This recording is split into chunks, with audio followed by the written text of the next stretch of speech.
আজ আমি করছি সোয়াবিন দিয়ে পেঁপে দিয়ে আলু দিয়ে একটা তরকারি। মেয়েতে মশলা রেখেছি আদা, জিরে, কাঁচা লঙ্কা, গরম মশলা, রসুন, পেঁয়াজ আর এই খোলটা রেখেছি মশলা বেটে টানার জন্য।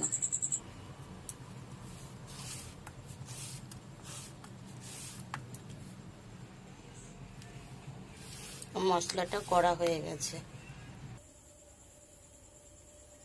বন্ধুরা, এই উনুনটা আমি বানিয়েছি, নিজের হাতে বানিয়েছি।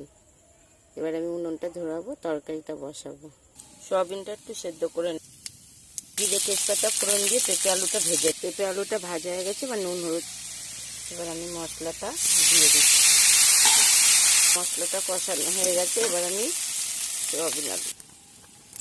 আমার তরকারি কমপ্লিট। কাঁচা লঙ্কা দিয়ে করেছি তো, এর জন্য